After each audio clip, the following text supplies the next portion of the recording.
Hello, good morning बच्चों। तो ये सेकंड पार्ट है क्लास 8th का, और इसके पहले पार्ट में आपने काइंड्स ऑफ सेंटेंस पढ़े। उसमें आपने देखा सेंटेंस के parts, subject and predicate, 2 parts होते हैं सेंटेंस के। काइंड्स ऑफ सेंटेंस भी हमने आपको कल बताया था कि आप असर्टिव के बाद फिर इंट्रोगेटिव, एक्सक्लामेटरी और इंपरेटिव, ये सारे आपको नोट कर लेने हैं, इनकी डेफिनेशंस और इनके एग्जांपल्स। ओके, तो परहैप्स आपने कंप्लीट कर लिया होगा, आई एम श्योर। देखिए यहाँ तक ये एक्सक्लेमेटरी सेंटेंस तक आपने कंप्लीट कर लिया होगा। अब जो नेक्स्ट हेडिंग है हमारी वो है the phrases and the clauses. Okay, the phrases and the clauses. तो फ्रेज और क्लॉज क्या होता है आज हमको ये समझना है, ठीक है। तो सबसे पहले हम हेडिंग मेंशन करेंगे the phrases and the clauses. ये देखिए हेडिंग है, आप ग्रीन कलर से, आपके टेक्स्ट बुक में है ग्रीन कलर से, पेज नंबर 6 ओपन करना है आपको। वही टेक्स्ट बुक है कल की, एक्सीलेंट ग्रामर। ओके, क्लास 8 के बच्चों के लिए। तो आपको the phrase and the clauses, ये आपको हेडिंग मेंशन करना है। The phrases and the clauses, ये भी सेंटेंस के पार्ट्स ही होते हैं बच्चों, लेकिन इनको समझना है आपको बहुत अच्छे से। सेंटेंस जो होता है एक कंप्लीट उसकी मीनिंग होती है, सेंटेंस की एक कंप्लीट मीनिंग होती है, बट जो फ्रेज और जो क्लॉज होते हैं उनकी कंप्लीट मीनिंग नहीं होती। वो ऐड तो होते हैं सेंटेंस के साथ में, लेकिन कंप्लीट मीनिंग नहीं होती। चलिए हम देखते हैं क्या डिफरेंस है फ्रेजेस में और क्लॉजेस में, क्या डिफरेंस है दोनों में। तो आज हम ये पता लगाते हैं। ओके, देखिए पेज नंबर 6 में लिखा है, सबसे पहले फ्रेज की बात करेंगे। किसकी बात करेंगे बच्चों? फ्रेज क्या होता है। आप कोई सेंटेंस बोलते हो, आप सेंटेंस कुछ रिटन वर्क आप करते हो अपनी साइंस में, अपने एसएसटी में, इंग्लिश में, या अदर मैनी सब्जेक्ट्स हैं आपके पास। तो फ्रेज हमको समझना है कि एक सेंटेंस में फ्रेज का होता है। फॉर एग्जांपल, सबसे पहले हम आपकी बुक का ही एक एग्जांपल देखते हैं। लिखा है the sun rises in the east. Okay, the sun rises in the east, that is a complete sentence, because जो ऑर्डर है वर्ड्स का वो प्रॉपर है, प्रॉपर ऑर्डर पर ये सारी चीजें लिखी, इसलिए ये एक कंप्लीट सेंटेंस है। अगर हम लोग सेंटेंस के पार्ट करें तो यहां पर ये हमारा सब्जेक्ट होगा और ये हमारा प्रेडिकेट होगा। ओके, सब्जेक्ट एंड प्रेडिकेट, ये कल के वीडियो में आपने देखा भी है कि जो फर्स्ट पार्ट होता है सब्जेक्ट, और इसके बाद मेन वर्ब से आगे जितना भी होता है प्रेडिकेट होता है। तो जो फ्रेज होता है वो प्रेडिकेट का ही एक पार्ट होता है। जैसे फ्रेज में आपको ये देखना है कि मेन वर्ब्स कहाँ हैं। मेन वर्ब कहाँ है? राइजेज। ओके, और इसके बाद ये जो है ये क्या है हमारा? ये फ्रेज है। इन the east, in the east क्या है? फ्रेज है। क्या इन द ईस्ट कंप्लीट सेंस रखता है? नो, नहीं स्टूडेंट्स, कंप्लीट सेंस नहीं है। वो तो कंप्लीट तब होगा जब हम पूरे सेंटेंस को प्रॉपर ऑर्डर पर राइट करेंगे। कंप्लीटेड। तो यहां पर the sun rises in the east, तो जो इन द ईस्ट है ये क्या है? ये फ्रेज है। वंस अगेन हम लोग जरा फ्रेज की डेफिनेशन राइट करेंगे। इस एग्जांपल से पहले क्या राइट करेंगे? फ्रेज की डेफिनेशन। फ्रेज की डेफिनेशन देखिए आपकी टेक्स्ट बुक में है, इसको आपको राइट करना है। और डेफिनेशन क्या है? A group of words that make sense but not complete sense. A group of words that makes sense but not complete sense is called phrase. और नीचे एग्जांपल है the sun rises in the east. तो इसको आपको note कर लेना है, definition note कर ले, एग्जांपल भी नोट कर लेना है। तो चलिए हम अपनी टेक्स्ट बुक के अलावा एक एग्जांपल करते हैं और जल्दी से पता लगा लेते हैं। तो इस फ्रेज के आगे आपको यहाँ क्या नोट करना है? डेफिनेशन, जैसा आपके टेक्स्ट बुक में है, और यहाँ पर हम लोग एग्जांपल करते हैं। तो इसमें क्या है? The sun rises in the east. Okay, तो इसमें इन द ईस्ट है, वो क्या है? फ्रेज है एक। अब हम लोग कुछ दूसरा भी कर लेते हैं। देखिए, my brother lives in Kanpur. अब इस सेंटेंस को जरा देखिए, my brother lives in Kanpur. तो इसमें इन कानपुर क्या है? ये हमारा फ्रेज है। और अगर हम सब्जेक्ट और प्रेडिकेट के अकॉर्डिंग इसको डिवाइड करें तो माय ब्रदर सब्जेक्ट है और लिव्स इन कानपुर पूरा प्रेडिकेट है।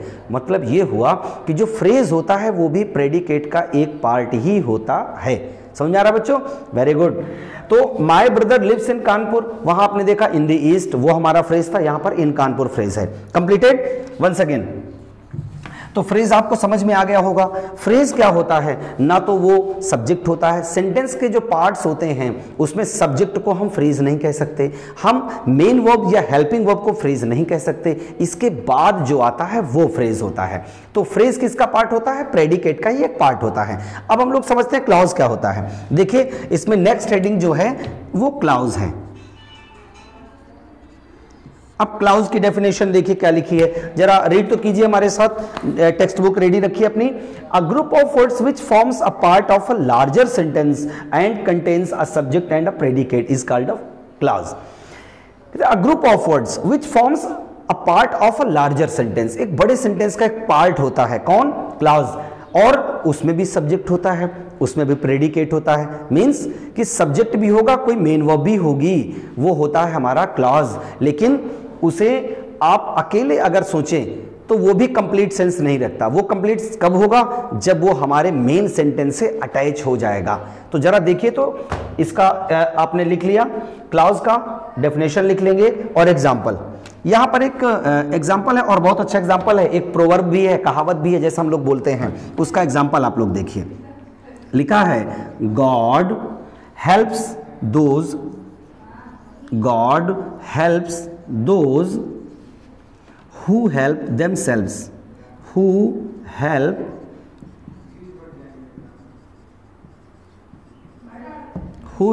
themselves, God helps those who help themselves। Okay, यहां पर आप देखिए, एक तो सेंटेंस आपका ये कंप्लीट हो गया, गॉड हेल्प्स, ईश्वर मदद करता है उनकी, किनकी, तो फिर जो यहां से लिखा है who help themselves, who help themselves, ये हमारा क्लॉज है। क्लॉज में ये हु सब्जेक्ट है, हेल्प मेन वर्ब है ना। तो जो क्लॉज होता है उसमें भी एक सब्जेक्ट होता है और एक मेन वर्ब होती है, लेकिन उसका कंप्लीट सेंस तब तक नहीं होता जब तक वो किसी एक मेन सेंटेंस से अटैच नहीं होता। वंस अगेन देखिए जरा, नीचे लिखा है who help themselves is a clause because it has a subject who and a predicate help themselves and it is the part of a bigger sentence. ये एक बड़े सेंटेंस का पार्ट है, ये कंप्लीट में सेंटेंस नहीं है, ये इसका पार्ट है ये। ओके, तो क्लॉज और आप फ्रेज में डिफरेंस समझ में आ गया होगा आपको। जो फ्रेज होता है उसमें मेन वर्ब नहीं होती, उसमें सब्जेक्ट नहीं होता, लेकिन जो क्लॉज होता है उसमें सब्जेक्ट भी होता है, मेन वर्ब भी होती है। Completed, very good. अब हम लोग आगे देखते हैं forms of sentences, simple, compound and complex. ये हमारे सेंटेंसेस क्या होते हैं, सिंपल क्या होता है, कॉम्प्लेक्स क्या होता है, कंपाउंड क्या होता है। आप वो वाले सिंपल की बात नहीं कर रहे हैं कि नॉट लगा देते हैं तो निगेटिव हो गया, I am going to school simple हो गया, नहीं। हम लोग जब सेंटेंसेस की 3 फॉर्म्स होती हैं, एक सिंपल, एक कॉम्प्लेक्स और एक कंपाउंड, कैसे आइडेंटिफाई करेंगे कि ये सिंपल सेंटेंस है, कैसे आइडेंटिफाई करेंगे ये कंपाउंड है, और कैसे आइडेंटिफाई करेंगे कि ये कॉम्प्लेक्स सेंटेंस है। चलिए सिंपल सेंटेंस की सबसे पहले आइडेंटिफिकेशन देखते हैं। लिखा है a simple sentence has only one subject and one predicate और having one finite verb. One finite verb, बच्चों इसके लिए आपको फाइनाइट वर्ब पहले समझना पड़ेगा कि फाइनाइट वर्ब क्या होती है। आप जानते हो कि जब कोई सेंटेंस हम लोग राइट करते हैं तो उसे हम आइडेंटिफाई करते हैं। आइडेंटिफाई करने के लिए जरा देखिए, तो जब आइडेंटिफाई आप लोग करते हो तो कैसे पता लगाते हो कि किस टेंस का सेंटेंस है। जैसे लिखा है he gave me a book, that is a sentence. अगर हम आपसे पूछे कौन सा टेंस है, आप कहोगे सर ये तो हमारा सिंपल पास्ट है या पास्ट इंडेफिनिट है। कैसे पता लगा, क्योंकि इसमें मेन वर्ब की सेकंड फॉर्म है। मेन वर्ब की सेकंड फॉर्म, आपको पता लग गया कि ये कौन सा टेंस है, ये पास्ट इंडेफिनिट है। यस, बस इसी तरह से कभी भी कोई सेंटेंस होता है उसकी वो फाइनाइट वर्ब होती है जो हमें टेंस को आइडेंटिफाई करने में हेल्प करती है, उसे हम लोग बोलते हैं फाइनाइट वर्ब। और वो एक सेंटेंस में अगर एक ही है तभी वो हमारा सिंपल सेंटेंस होगा। ओके, तो वर्ब्स की कई सारी फॉर्म्स होती है, फाइनाइट भी होती है, जीरंड भी होता है, पार्टिसिपल भी होता है ना। तो ये सारी फॉर्म्स होती हैं, लेकिन यहाँ क्या हमें देखना है कि कोई सेंटेंस राइट है, हमने जिस मेन वर्ब को पहचाना, जिसको आइडेंटिफाई किया कि ये टेंस है, क्यों है, क्योंकि गेव है, हम समझ गए कि हमारा ये पास्ट इंडेफिनिट है, और पास्ट इंडेफिनिट मीन्स क्योंकि गेव है तो ये फाइनाइट वर्ब है, और इसलिए ये सेंटेंस क्या है बच्चों, सिंपल है। अब अगर हम लोग बात करें कंपाउंड की, तो देखिए कंपाउंड सेंटेंस लिखा है तो उसमें क्या होता है कि कोई ना कोई कंजंक्शन यूज करते हैं। क्या यूज करते हैं, कंजंक्शंस यूज करते हैं। देखिए लिखा है a compound sentence consists of 2 or more more coordinate classes, it means each class can make a complete sense and stand alone as a sentence.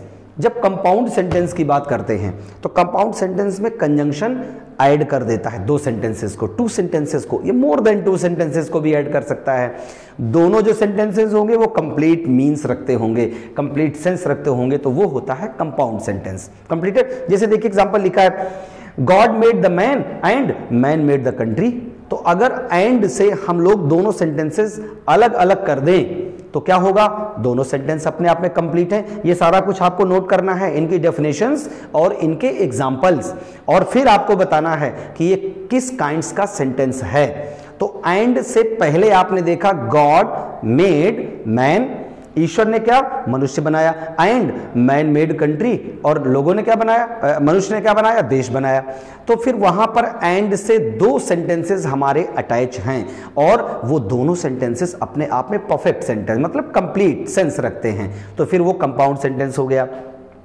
अगर हम लोग बात करें कॉम्प्लेक्स सेंटेंस की, तो a complex sentence consist of one main class and one or more subordinate class. Subordinate classes depend for their full meaning on the main class.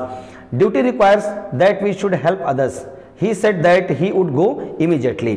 अब अगर हम लोग देखें कॉम्प्लेक्स सेंटेंस की, तो कॉम्प्लेक्स सेंटेंस में भी दो सेंटेंस होते हैं। कैसे, जैसे आपने अभी क्लॉज पढ़ा, सेम वो कॉम्प्लेक्स सेंटेंस था, वो कॉम्प्लेक्स सेंटेंस ही था। कौन सा, God helps themselves who, God helps those who helps themselves, who help themselves, तो वो क्या था, कॉम्प्लेक्स सेंटेंस ही था।